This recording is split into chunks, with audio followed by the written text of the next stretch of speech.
welcome to another great episode here of The Sound of Orange with me, Diego, and Matt. As you know, last week's topic was about trying to learn how to try to stay fit while traveling. Today, we have another fun one for you. Hopefully, this is very helpful to you in whatever situation you're doing. But our topic today is how to use fitness or health and wellness or other type of health-related things to help you become a better leader or more, for better words, of a better version of yourself. Obviously, a better version of yourself that can do your job with the intangibles of what most people call for a great leader. If it's not game planning, if it's not execution, things like that. And we believe like fitness can be a good way, especially to set you on that path to get you there. Yeah, 100%. I mean, I think fitness and leadership have so many characteristics that really overlap. And, leaders in general, right? They set that tone for the culture around them. And when you think about fitness and people that are successful with fitness, it's a lot of carryover to what makes people successful in general, right? It's that discipline. It's doing the same things over and over again when we don't necessarily want to do them. It's a good leader leads from the front, and they do these things, and they do hard things that they may not want to do, but the reward that comes from it. And a lot of that is modeled from the work that we do, whether it's from running or lifting weights or any sort of fitness endeavor. And in fitness, again, when I say it, it's such a broad term. So even though Diego or myself might like to do one particular modality, there's tons of them. So it's just aiming to really be the best you can be in whatever that thing is. And it's really translates to leadership and the culture that comes from that. So that's why I thought this was, a very important topic to kind of go over and how this can really affect a team positively. A lot of team building exercises are done through fitness. Why? Because you have to work as a cohesive unit, and it's hard. It's something that is challenging, and you have to set your mind to it, and you have to execute. And that's what leaders do. And it's really like fitness brings this thing that a lot of people, I'm pretty sure you've heard it, maybe a lot of people have heard it. It's a you versus you philosophy, And when it comes to leadership, leading by example, by setting a tone, starts with obviously you, what you're capable of doing, what you're capable of asking of. Because as me, I won't ask, especially we have our leadership roles in our classes as trainers, right? We have to guide someone and we have to tell someone what to do here and there. And we have to make a plan for if it's maybe a fitness class, if it's a one-on-one session, or if it's you're managing your own gym and you have many people coming to you for advice. We're practicing leadership as when it comes to it. And the nice part about fitness and the you versus you philosophy is that you have to find out what you can handle. So you push yourself to probably a brink of exertion where it challenges you. But those challenges obviously brings obstacles that you have to overcome and things like that. And then once you get through these obstacles of just trial and error, or if it's relentless effort, whatever it is, now you can start asking and get people with more confidence of these things, knowing that, hey, I know it's tough, but because of these experiences that we have, I'm the right guy to lead you into these tough scenarios because I put myself there and I got through that tough scenario. Whether it's a physical one for most trainers, I would say it would be probably physical for workouts, but it can also be mental, emotional, whatever that the other aspects that bring from health and wellness. So like one of the things I lead by example is I never ask anyone to do something I wouldn't do myself. So if it's like, hey guys, and I've said it multiple times, guys, this workout sucks. How do I know? Because I just got done doing it. But again, I'm going to help lead us through it. And sometimes it's not as pretty as it comes along, but obviously, as you say, we do it over and over and over, even if we don't feel like it, so we can produce better leadership skills and whatever it is. If it's coaching, cueing, if it's encouraging, if it's by itself just trying to game plan better. Fitness provides that at least a good start way to get there. Yeah, it's such a great point. I mean, you really, I love what you said there about like I wouldn't ask someone to do something that I wouldn't do myself. And when you're a leader, you want your team to believe in you. And in order for your team to believe in you, you have to believe in yourself. You have to get that confidence. And we hear so many times from people that work out and successfully follow a plan for, I'd say it's got to be at least 12 weeks to really get into the flow. But they're like, oh, my confidence is just so much better. I feel so much more confident with my body and the way that I feel, my ability to move. And now you're able to manage yourself, which allows you to then lead others. So it starts with you, it starts from the front, and then you get that energy transfer that really comes from leadership, which is, now you have this confidence. Now you radiate this this ability. I don't want to keep saying confidence. I'm trying to think of another word. But now that your team feels that your attitude, your energy, hey, this guy says he's going to do it and he does it. This hard thing, whatever it might be. If you're constantly exhausted, you're stressed, you're reactive, running on fumes, that's going to impact everybody around you. So it's what can you build yourself up first that is going to now positively translate to the rest of the team. So if you don't think that fitness has a direct correlation to your KPIs and the results, you'd be wrong, because it does. Because you need to be the best version of yourself to be a high level performer, and that's where leadership. It starts with your personal discipline. So before you can lead others, you have to be able to lead yourself.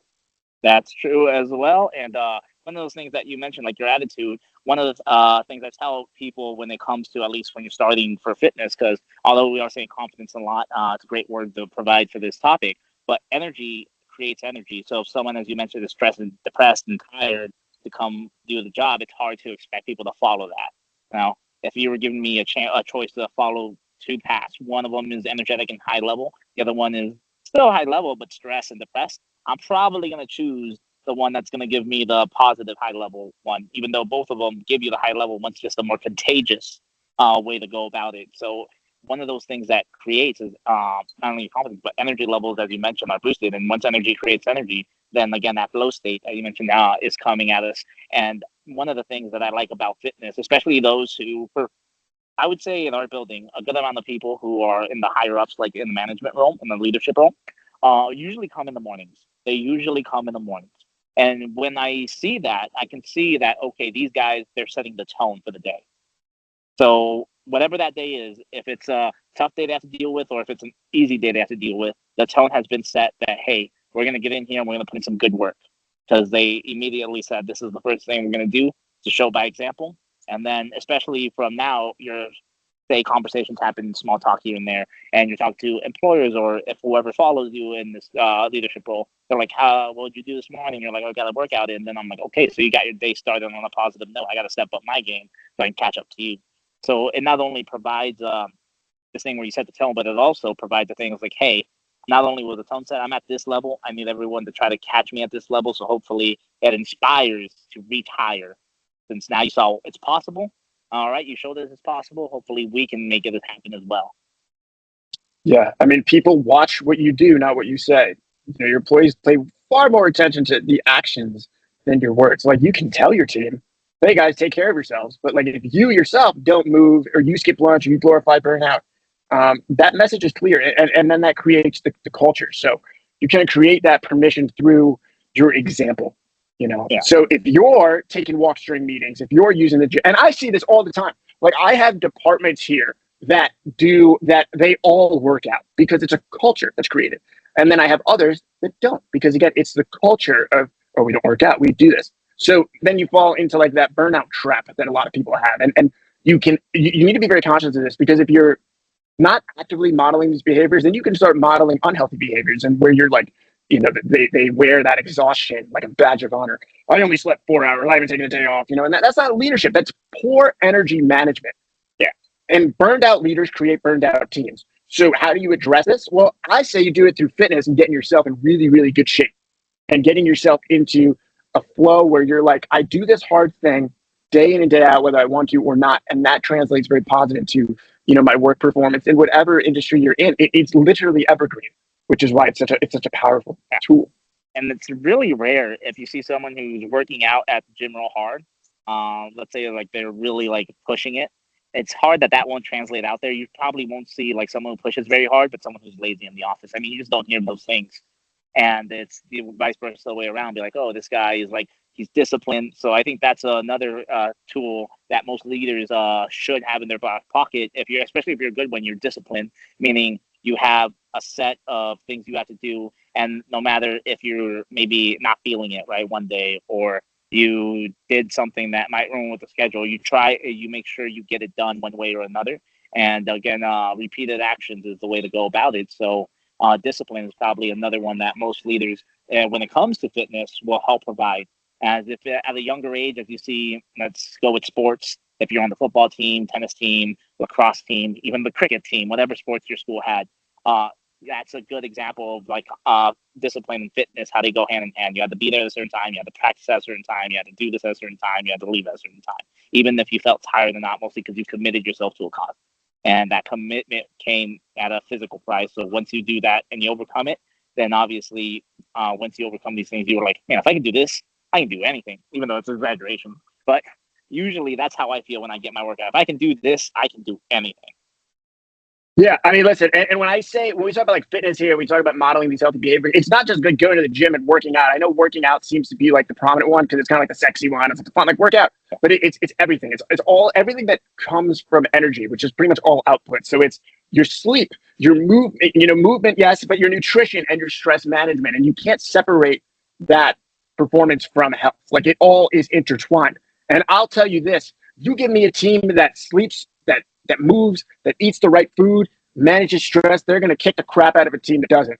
And when we're looking at output, this is the kind of stuff we're talking about. So, if you're going to eat cookies and cake and pizza and this and that versus a team that's eating single ingredient, whole food, drinking water, is on top of their hydration, getting their electrolytes in, they're getting their rest, they are going to outperform everyone. And at the end of the day, when we're at a business, that's what we want. So and this then goes into leadership. It starts from the top and it works its way down.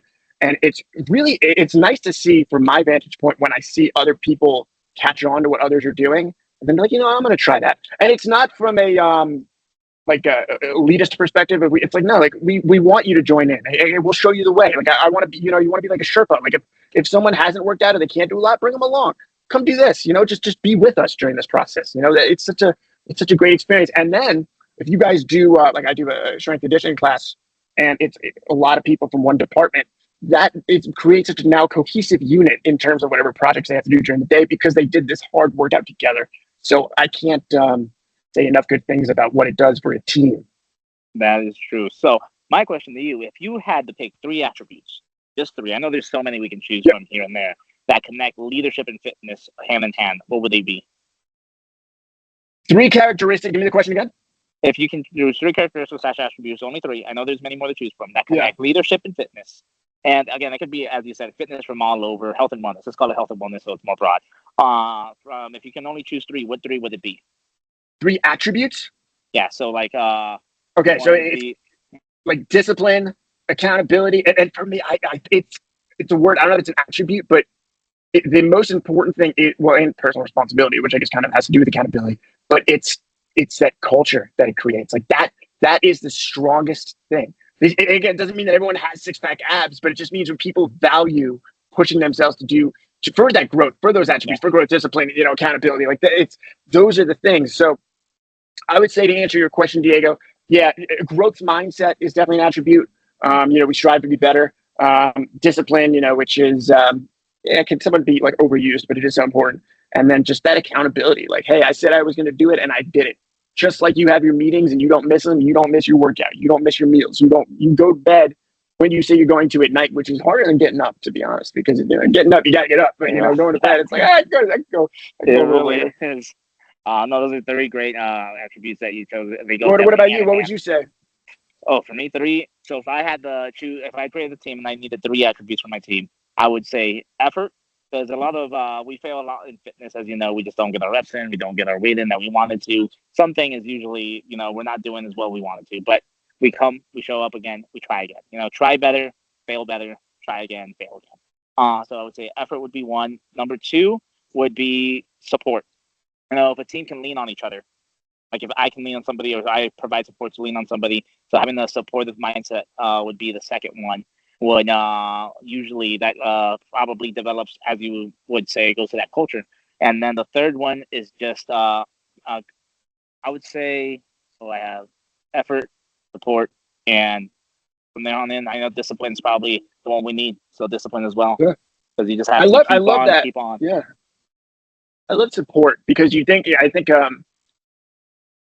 what does a good team do, right? It picks up the slack where somebody else kind of drops the ball, and that's okay. Like that's what good teams do. Like I got your back, and it's just, hey, come with us. Like, come do this with me. It's just like that welcoming thing. It just creates such camaraderie. I love that one, support. I think that's a really good one. Yeah, because we have so I teach a class at 4:45, which the day's not over at 4:45, 5:30, but I have a good amount of signups, but not everybody can get out of their meetings, right? So I have Mhm. a strict rule. If it's just one person, if I'm in pants, if I'm in whatever it is, if I'm sore, I'm gonna join them in the workout because I need to support this one person who came here so they can show that, hey, as long as you come, you'll have someone to help you through this tough time. Yeah. Even though I hate it most of the time, like, oh my god, am I doing this to myself? Jesus. I'm like, no, we got to show up for each other.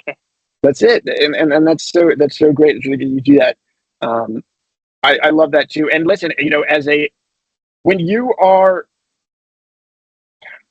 I think sometimes coworkers can be way more motivating sometimes than a coach can be because I don't know, you just seem to have more in common with them. So it's like, yeah, like I can't do that, but I did this, or like I love it when they start coaching each other. Like, yeah, I did that, but I do this, and this really helped me, and I think it would help you too.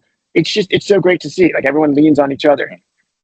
So yeah, those are I mean, all the things we mentioned are probably, if whoever's listening to this, if you haven't done it yet, take a pen down, jot them down, and start working on them. Because as always, consistent action of practicing these things is eventually what gets to happening. We just can't say it.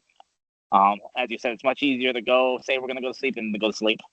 Mhm. But yeah, guys, so that is what we think. At least an idea of how we think leadership and fitness can go hand in hand. If you do this, it will help you in that, vice versa. So hopefully, these ideas and would help you become a better version of not only yourself but for your team. If you work for a team or whatever it is that you do, that you have a leadership role in. If it's not at work, if it's not outside, maybe you're a team captain of an intramural softball team, or whatever it is that you have to provide some type of leadership.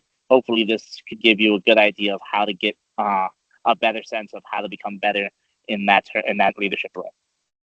But as always, thank you guys for joining. My name's Diego. That's Matt, and that's us of how to become a better leader with fitness in hand.